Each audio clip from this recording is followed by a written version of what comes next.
Lots of folks like to have fun on the river, and Jesse Dauber is joining me to talk about the 4th annual Mighty Muskingum River Raft Race, part of the Rivers, Trails, and Ales Festival that runs August 9th through the 12th. And thanks for joining me, Jesse. Now, you're the watershed coordinator for the Friends of the Lower Muskingum. Exactly what is your part in this? Why is it important for you to get involved in this? Well, I actually host the event itself, the Mighty Muskingum River Raft Race. This will be, like I said, this will be our 4th year of doing this, and it acts for our organization as both a fundraiser but also an amazing tool at promoting the recreational use of the river, because that's something we're all about. Is some people have a unnecessary fear of the water and it being not safe to be in, and that's one portion of this, is being able to let them know that the water's perfectly fine, go enjoy it, and this is one great way to do so. Well, but of course, safely, though. You want people to wear their personal flotation device and things like that. So, there are ways to safely enjoy the river. There's nothing wrong with the river itself. No, not at all. Now, one of the things about this, though, is this is not, go buy a raft and race. This is more of the Gilligan's Island, stranded on the island, build your own kind of raft race, correct? Actually, one of our key phrases that we use is channel your inner Huckleberry Finn. Oh, there you go. And I think it really explains the types of creations that we have. It is build your own raft.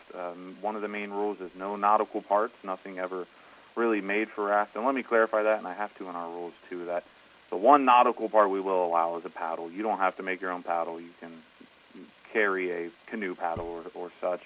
Okay. But yeah, they're homemade creations, and we've seen in the 4 years that we've done it, we've seen everything from a raft that looked like a floating toilet made out of an above light 50-gallon or a 500-gallon storage tank. Last year we had a gentleman who put a whole bunch of effort into building his raft that he had a paddle wheel on it connected to a bicycle that he pedaled. It was fantastic. And then we have our rafts that we coin as buoyantly challenged.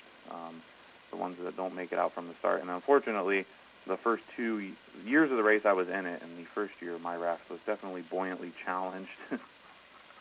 That's not good. One other thing, though, because when you say homemade, I can see it now.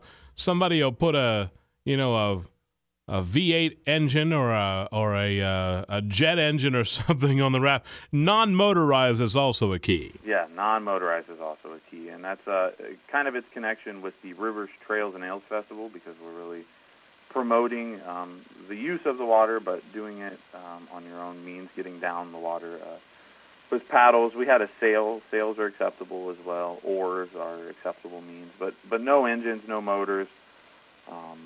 And everything has to be homemade. So now, when exactly is this? The race is August 12th, so not this coming Sunday, but the following. Okay.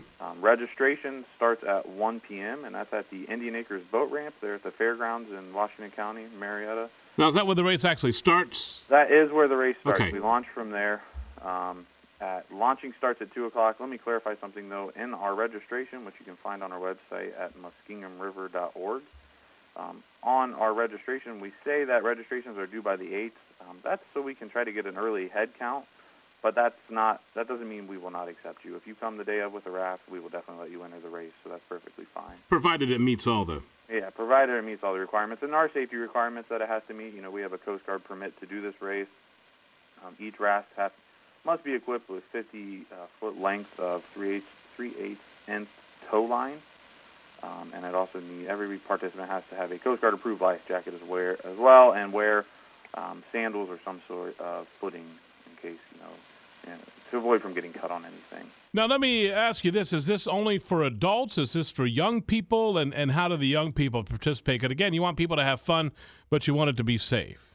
Yeah, this is for kind of all ages. If you are a youth 12 and under, you can participate, but we ask that you be on a team with an adult. Youth over 12, we feel they're acceptable to be on their own raft.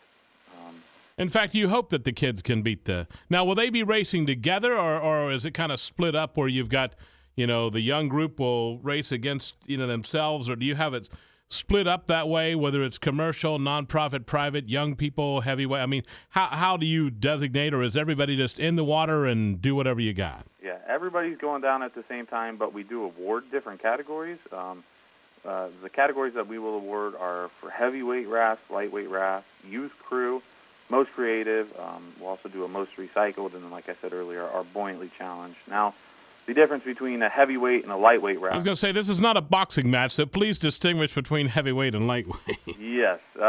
Heavyweight and lightweight. Heavyweight rafts are, well, let's start with lightweight. Lightweight rafts are the ones that, at the end of the race concludes when you cross under the Harmer footbridge right there at Marietta Harbor. Okay. We do our award ceremony at the top by the harbor. Hope to have some little festivities going on there. The lightweight rafts are the ones that you can easily pick up out of the water and carry with your crew up the hill at the harbor. Okay. Boat up there. Heavyweight, then, are these bigger contraptions that need to be connected to our safety boats. We do have safety boats that we tie off to our safety boats and then haul out of there to one of our locations to get rid of the raft. They would be the ones that more look like a boat dock that just became a raft all of a sudden that has barrels and all that other stuff. I think that's a great description, a boat dock. Yeah, it's just a boat dock that's hey, let's take the dock down there. Yeah, okay. Exactly. Run. Exactly. Oh, okay. Now, so what does it cost to actually get in this race? Okay, like I said, this is our one annual event, our fundraiser for the year.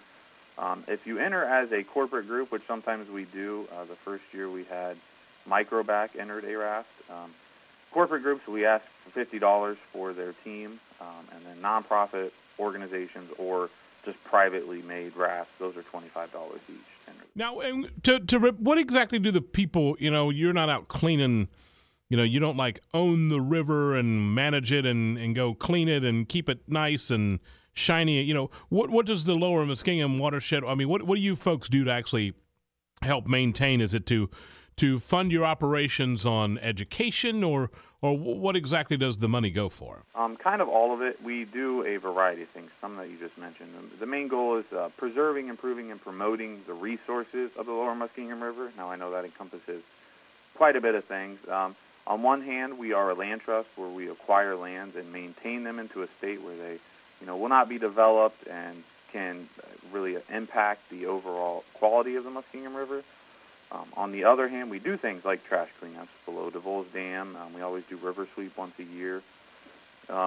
We do a study. I'm currently on a grant through Ohio Department of Natural Resources to write what's called a watershed action plan. So we are studying this southernmost watershed of the Muskingum to determine any causes and sources of contamination. And then with this plan, we hope to work as a group and with our local stakeholders to do the actions laid out in this plan that may better the water quality so that we can enjoy it for future generations. So anything and all that we can do to improve or preserve the state of the quality of the water within the Muskingum, this lower portion, is what we're setting out to do.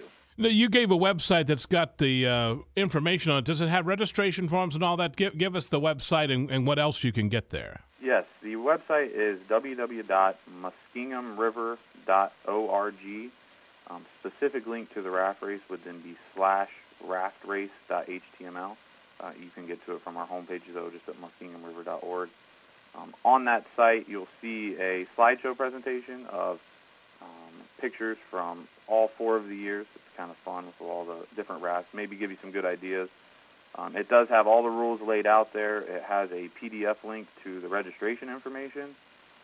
It also is connected to our Facebook page. Check us out on our Facebook page. There's an event for the raft race that you can also become a part of, open to the public. Also, then on that webpage, like I mentioned, this is part of the Rivers, Trails, and Ale Festival, the second year they're doing that. Okay.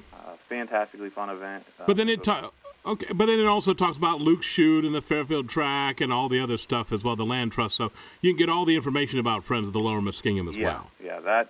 I guess I was referring to our specific raft race page. Yeah, true. But but once you're there and after you've signed up, you want people to also visit the rest of the site to see everything else going on. Exactly. You can get a feel for all the projects that we take on, the things we do as a land trust, the things we've done in the past. Keep up to date with our monthly board minutes, just everything that we're doing. We try to keep on there to keep everybody informed. All right. Jesse Dobert, Watershed Coordinator, Friends of the Lower Muskingum River, the 4th annual Mighty Muskingum River Raft Race. Coming up soon. You can get all the details and register online. Thank you, Jesse. More in a moment on News Talk 910.